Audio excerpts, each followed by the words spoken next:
This is Dr. Karen, and you are listening to the Facto Leaders podcast, where I help pediatric therapists become better leaders so they can make a bigger impact with their services. On this show, I'll share up-to-date, evidence-based practices, my own experiences, and guest interviews designed to help clinicians and educators feel more confident in the way that they serve their caseloads, so they can help school-age kids grow up to be successful, kind, well-adjusted people.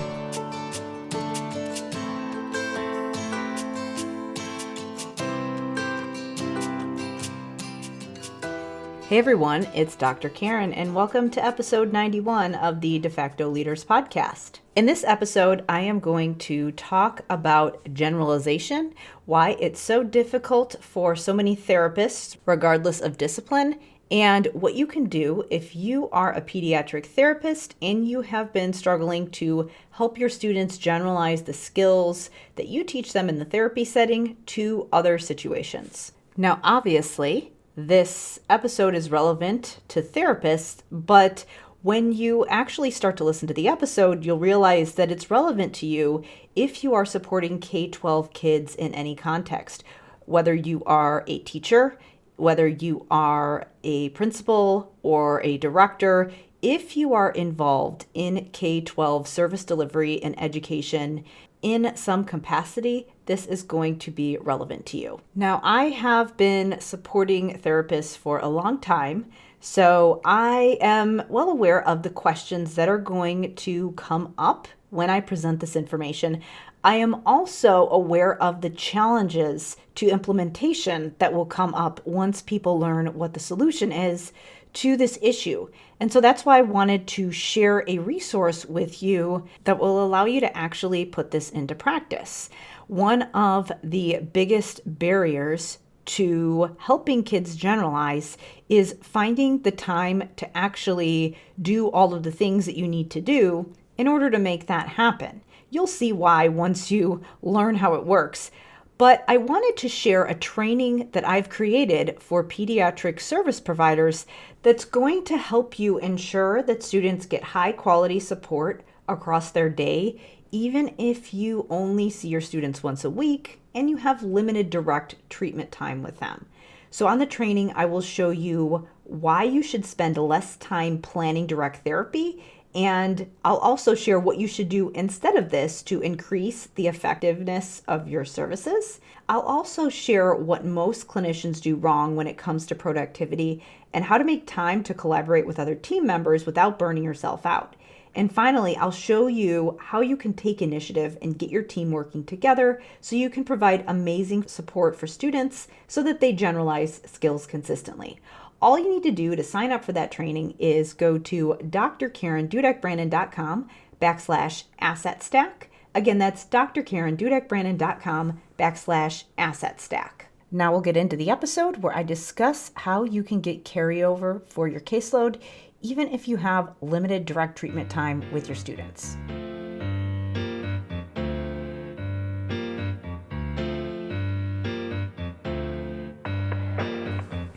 One of the most consistent complaints that I hear among therapists, whether it be psychologists, social workers, speech pathologists, really anybody who is working directly with kids and wants to support them the best way that they can, one of the most consistent things that they share is that they're struggling to help students apply skills that they're teaching them in therapy to other situations, meaning you teach a student a skill within a specific lesson or role play scenario within your therapy room, and then they seem like they understand it. They can explain what they're supposed to do in any particular scenario. They conceptually understand the information and they're demonstrating that they can do the skill in one particular context, but then when they actually have to go apply it in the real world outside of your room, they're not doing it. Now, some things that I have seen people doing to solve this problem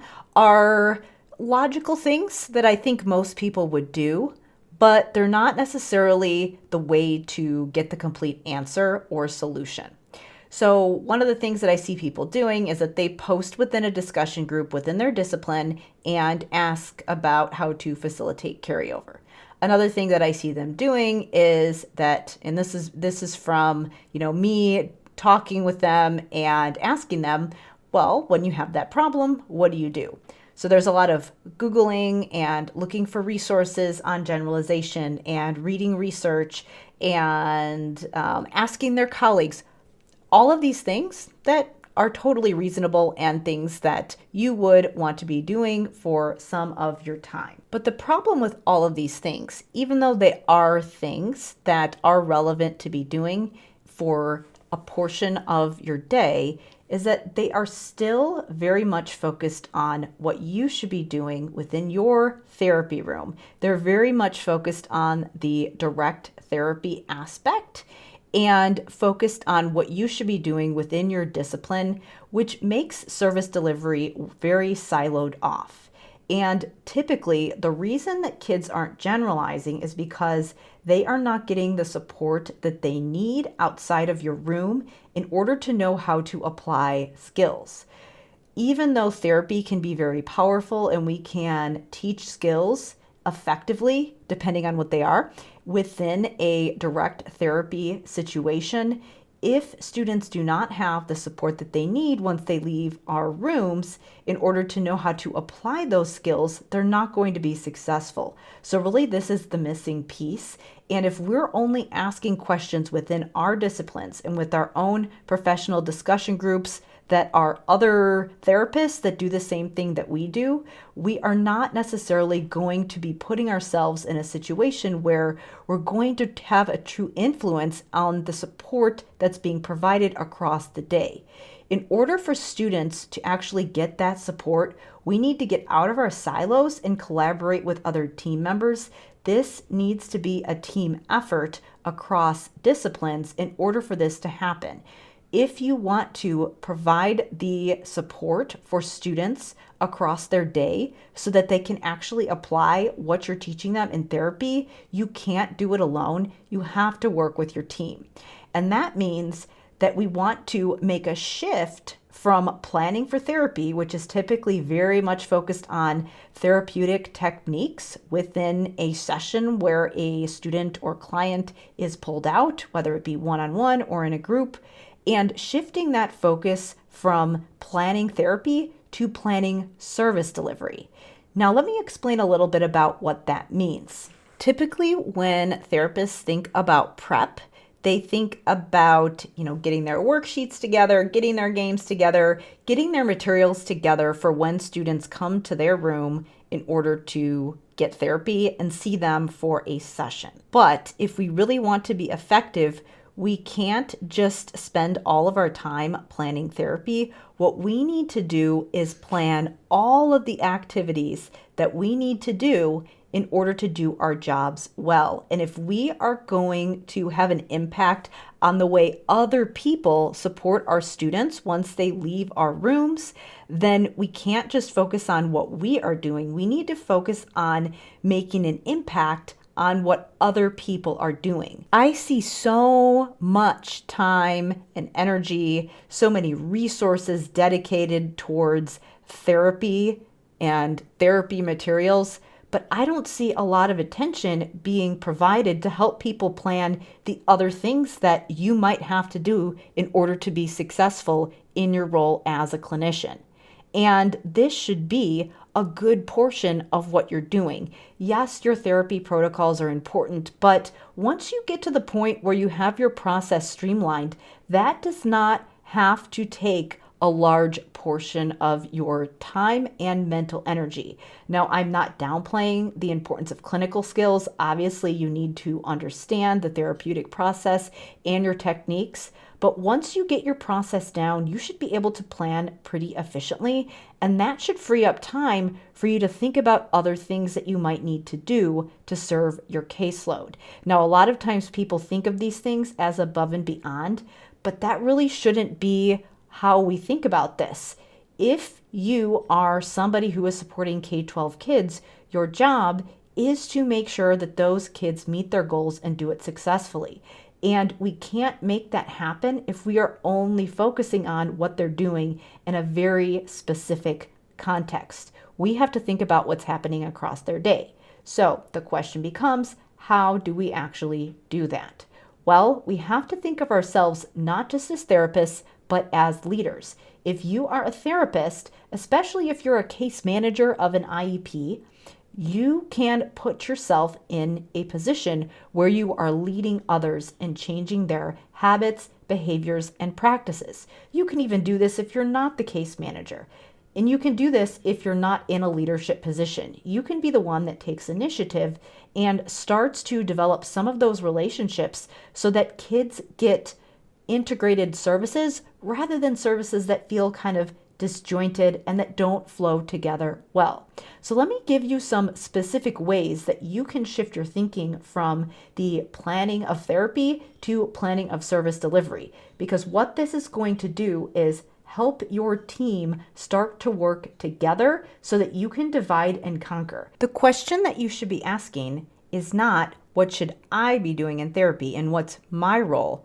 The real question is, what does this child need and how do I make sure that they get it? The way that we can actually do that so that our kids generalize is that we need to devote as much time and energy planning things like our consultations, our collaborations with others, the time that we spend building relationships so that we can get buy-in and trust, our time developing trainings and resources for others, and the time that we spend developing consistent protocols that can be used to share our tools and skills with other people. Now, most people are on board with that idea that all of those things would be great, but they think, okay, how the heck am I going to find time to do all of those things outside of my mini therapy sessions?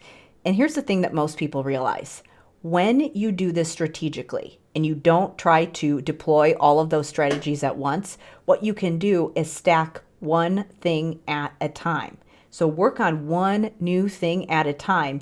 And what you're going to find is that as you repeatedly make the way that you provide your caseload more sophisticated and more diverse, what's going to happen is that, number one, you're going to get better results, but number two, you're actually going to get more mileage out of the activities that you do. If you continue to do the same thing over and over again and feel like you have limited impact, then chances are you're not going to ever have the leverage that you really want to make an impact on your caseload. But if you shift the way that you do things, what can happen is that the things that you're doing are going to make a bigger impact. So if you devoted even a small amount of time each week to thinking about developing some new way of servicing your caseload, then what that's going to do is make you more effective. So you're actually going to save time in the long run, because when you learn to better leverage your time so that the things that you do get better results and actually take your knowledge and spread it to other people, what that's going to do is take you from a situation where those students are only getting that support for 30, 40 minutes a week or however long you see your students, and go to a situation where they're not just getting the support from you in the direct therapy session, but they're also getting the support in their classroom, maybe from their parents, maybe from the other therapists. And so if you strategically over time build in ways that you can spread that knowledge to other people, then that's going to help you make more out of your therapy time, because you're not going to have to do it all on your own. You're actually going to be able to do this and have a team effort so that you're not only going to see a bigger impact with what you do in therapy, but you're going to have other people who are helping you do what you're trying to do in your sessions. Now, I do go through a number of different service delivery models in the School of Clinical Leadership, which is my program for pediatric clinicians who want to be better leaders and who want to make a bigger impact on their caseload by essentially doing what I am explaining in this episode, which is just taking initiative, being leaders, collaborating with their teams so that they can help their students generalize.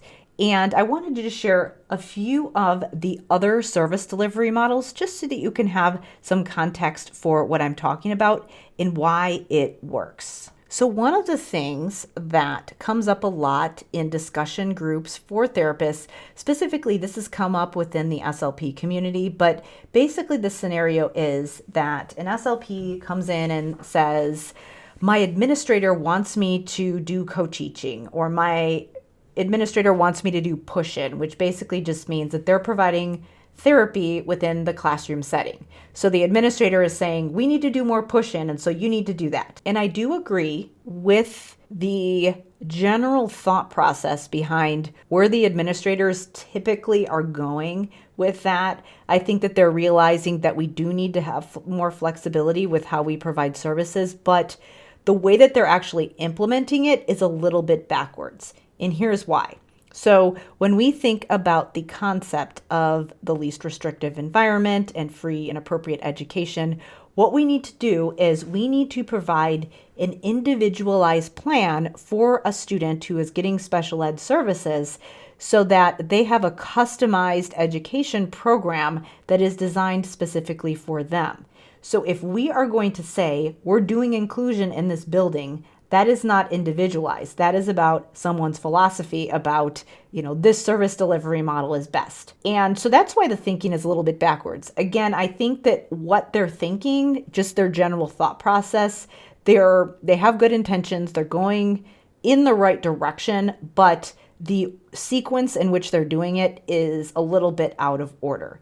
What we essentially should be doing is, yes, there are situations when co-teaching or push-in or some other kind of flexible service delivery model might be appropriate, but we can't determine that at the building level and say this is what we do around here. What we need to do is offer a continuum of services for students. Now, I know that from a human resources and administrative level, that gets difficult to customize things, but we can still consider our options within the building and still think about the kids' individual needs while at the same time be fiscally responsible and also consider the resources within the district and the community. What the research actually shows is that it's not necessarily about the service delivery model that is effective or not effective. It's more about effective collaboration. And there was a study that looked on some of the different service delivery models. And really what was key is just the teachers and therapists collaborating rather than one service delivery model being superior to another in all situations. So really the takeaway there is that what we need to do for kids is teach them the right skills in the right contexts with the right support, with enough consistency throughout their day in order for them to be successful. And the reason that I say we need to plan our service delivery is that even though we know that there's not one service delivery model that works the best for everybody, what we do need is that consistency and that consistent modeling of skills. And if we only use one service delivery model, which is direct therapy, we're not going to be able to provide that support across the day. Because when you think about kids in elementary school, for example, or really kids in any K-12 scenario, think about their day. If we are going to provide them with support across the day, they are in a number of different contexts. So the reason that we need to think about planning different models is that the kid is going to be going through all of these different settings. So we need to be flexible in the way that we provide services to them, because if we're going to essentially make those services sort of follow kids around throughout their day, we have to be flexible. It's not about, push-in is better or direct therapy is better. We really have to think about how do we actually provide that support for the kids. So let me just give you a couple examples of different ways that we can get more mileage out of our clinical skills and essentially spread that to other people. So obviously, when we're thinking about service delivery and we're thinking about how do we get these kids the skills that they need, direct therapy is an obvious way to do that in many situations. So there are certain skills that we do need to teach in an intensive therapy situation for a number of reasons. If you're somebody who is working on academic skills, sometimes in order for kids to get the right amount of intensity with skills and do it in a way that's not distracting, then we do need to do that in a small group or a therapy setting where we can go at a slower pace and do it with enough intensity and support that kids can get what they need. Now, the reason that this is effective for certain skills is not because, we're pushing in or pulling out. It's really about intensity. And yes, logistically, sometimes it is easier to give the right amount of intensity when you're doing something in a pull-out situation. The other thing is that if you are dealing with mental health and sensitive situations, then there are situations where kids might not be comfortable talking about certain things within this big group setting. So with certain sensitive situations, we may need to provide a setting that is private so that kids can adequately work through certain issues. So aside from direct therapy, one of the other service delivery models is collaboration. The problem, though, is that this is very broad, and a lot of times when we say we need to collaborate, there's not a lot of clarity on what we actually need to do in order to do this effectively. So sometimes when people think collaboration, they think, oh, well, we're going to collaborate by co-teaching a lesson together, or we're going to collaborate by just, meeting and talking about students and making sure that we're on the same page about what we're working on. So these are definitely two ways that we can collaborate, but what we can also do is collaborate to figure out how students can get access to support across their day by creating tools and resources. So something else that we can do, and again, remember that when we think about using materials for therapy, a lot of times we're thinking about what tools am I going to use when a student is with me? And that is definitely something that can be useful. But what we also want to do when we approach these collaborations is think about what tools can I create that the team can use, not just what tools can I create that I can use. And when you approach these collaborations with this mindset, what you can do is not just think about what can I make that I can use to maybe train this other discipline to reinforce what I do, or train a teacher to reinforce some of these skills in the classroom and collaborate that way. What you can also do is collaborate with other people to make those resources. So let's say that you are an SLP and you're trying to work on a resource that helps kids to utilize emotional regulation strategies so that they can more effectively handle unstructured time during their school day, like recess or the lunchroom, or even just, study hall where there might be some time to collaborate or work independently. Well, imagine how much better that resource would be if you collaborated with a social worker, or if you talked to an OT about how to help students meet their sensory needs, or even if you collaborated with a teacher so that you have input on what strategies would actually be feasible for a teacher or other staff member to implement during that unstructured setting where you might not be able to be there. So when we think about this can help you to think more flexibly about how you can approach those collaborations. Now, within that idea of collaboration, there's also the idea of consultation, which is often a service that's put on IEPs. And again, typically when we think about the consult model, it's sort of this expert model where one person is the expert and the other person is asking them questions about what they're supposed to do. So if you are a therapist and you have consult services, in theory, you should be, for example, doing a consult with the teacher and sharing strategies that they can do for their classroom. So a lot of times when people think consult, they think meeting. So I'm going to have a meeting with this person and I'm going to share what they should be doing, which of course is part of it. But chances are, if there's no follow-up support or plan for implementation, especially if there are no tools or resources shared, what's going to happen is that there's going to be poor follow-through, not because the teacher doesn't have the skills to do it or because they don't care, just because they don't have the support and the input to have that ongoing implementation be successful.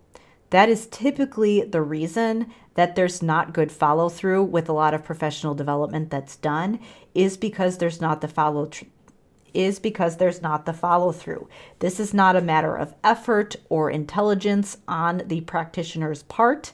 It is simply a matter of having the right support in place for you to go through that natural learning curve as a teacher or a therapist in order to actually implement a new skill in your practice effectively. So we need to think about what adult learners actually need when we approach that consult model.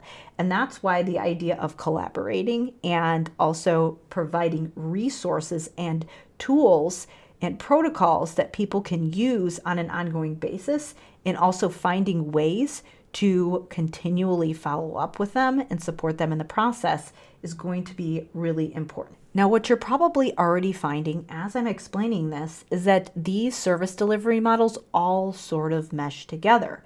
So for example, I mentioned resources and protocols. I also mentioned consult and collaboration. So really these all just flow together when you're implementing them, because you essentially need to integrate all of them together. For example, you have resources that are created from your consults and your collaborations, but then you also need to make your consults and collaborations more effective by using resources and creating resources. So it's kind of this cyclical process. The last thing I wanted to talk about is staff training, which again sort of meshes in with these other models. And again, think about how you might need to provide training that involves some kind of follow-up resources in order for this to be effective. But we also want to be flexible when we think about training. A lot of times when I am asked by school districts to do professional development, they want me to come in and lecture and do a workshop model where I come in and I lecture for half a day and then I leave. Or maybe it's a full day, or maybe it's an hour. And this can be part of your training model, but it is not enough for there to be consistent implementation and change of teaching practices. So when we think about the way that we provide trainings, we have to consider what adult learners need. It wouldn't be reasonable for us to lecture kids and then just leave them to implement whatever it is on their own. So it really doesn't make sense for us to use that model with adults either. And there is a lot of research and literature to back that up. So with training, obviously one option is that you can do a live training. And if you did do a workshop model, that could work as long as you have additional support with whatever it is you're presenting. But then here's the thing that gets tricky, which is time. So a lot of times we have to plan a professional development day and cram all of it in at once. And that gets very hard from a feasibility standpoint when we're delivering training. So what you can actually do to get more mileage and more efficiently communicate that information is to do a hybrid model where some training is presented live and some is pre-recorded. I have utilized the pre-recorded model a lot in my business as I have trained practitioners. What that's allowed me to do is essentially record the training once and then have the video available for people to watch so that they can do it on their own time. They can rewatch it as many times as they need in order for them to get clarity. And I only have to do it once. I don't have to schedule a time to meet with them and share the information. I don't have to continue giving that same training over and over again. It's way more efficient from a time standpoint. So you can apply this same concept to other types of things that you do. When you think about creating these different ways of sharing your clinical knowledge, you always want to think about, is there a way that I can create something that I can use over and over again without having to start from scratch? And so when we think about service delivery, it's really important that we do this because there is a way that you can continually develop training materials for other people that can help to share the information that they need in order to support your students. So this can be done for other practitioners, other therapists. This can be done to share information with teachers, with parents, with students. So you always want to think about, how can I take what I'm doing here and make it usable so that I can use this same piece of information again and again. You always want to look for those ways that you can do something once and create something that you can use without having to start from the very beginning. And so when we think about training and we think about using our time wisely so that we can get more mileage out of what we do, we really want to consider those hybrid models. And so when we think about planning and creating materials, we want to not just create materials that we can use again and again in therapy sessions. We also want to think about materials and tools that we can create that fit in these other service delivery models. I've heard therapists say that they wish that they could clone themselves so they can be multiple places at once, so they could follow their students around throughout their day and support them in all of the skills that they're trying to help them apply. So obviously, that's not a possibility, at least as far as I know. So the next best thing is to figure out creative ways that you can provide that support. The way to do that is to think about service delivery first and plan your materials and resources around service delivery, as well as the activities that you do, before you start to think about planning your therapy. Again, if you are a new clinician, it does make sense to get your feet wet and figure out your therapy protocols. But once you get to that point, you want to flip-flop the way that you think about it so that you're planning service delivery first. Because what that's going to help you do is make better decisions when you actually are planning your therapy. Again, the key to carryover is getting kids support across their day.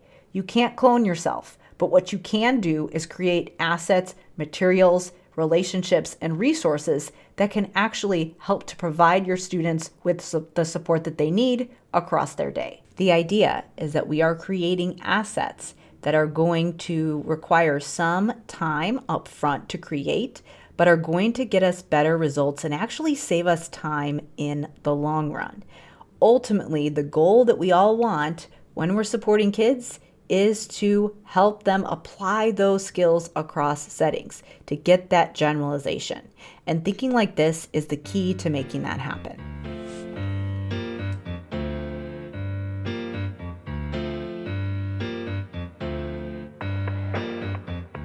When I share that we need to think about multiple service delivery models, initially people feel kind of overwhelmed and they think that there's no way that they're ever going to have time to do all the things that I just shared in this episode. And that's true if you try to do all of those things at once, but it's actually very possible and feasible for you if you use a technique that I refer to as asset stacking. I mentioned a lot of things that you can do to support your caseload today, but it's not possible to do all those things at once. Over time, with a strategic plan, you will be able to stack one thing on top of the other. Because what happens is that when you build one thing at a time, you become more effective at using those things that you're creating to actually win you back time and get you better results. Ultimately, the result being your students generalizing skills and you being more effective as a clinician. So when you use this technique, you are better able to emerge as a leader on your team and ensure that your students get the support that they need across their entire day, even if you have limited direct treatment time with them. To learn more about how to use this process to ensure that your students get high quality support across their day, just sign up for my free Asset Stack training. What you're going to want to do is go to drkarendudek-brannan.com/asset stack to sign up. Again, that's drkarendudek-brannan.com/asset stack. Now, before we wrap up, I wanted to remind you that it helps us so much if you share these episodes with your friends who you think you might benefit. Additionally, if you have an idea for a guest who you think is a good leader in their community, in their facility, and they've shown leadership and creativity in the way that they support K-12 kids, whether it be direct or indirect, I would love to know about them so that I could have them on the show. So if you have an idea for a guest, whether it's yourself or someone else that you're recommending, just send me an email at talktome@drkarenspeech.com. I would love to invite them on the show. Again, that's talktome@drkarenspeech.com. For now, we'll wrap up. Thank you so much for listening, and I will see you in the next episode.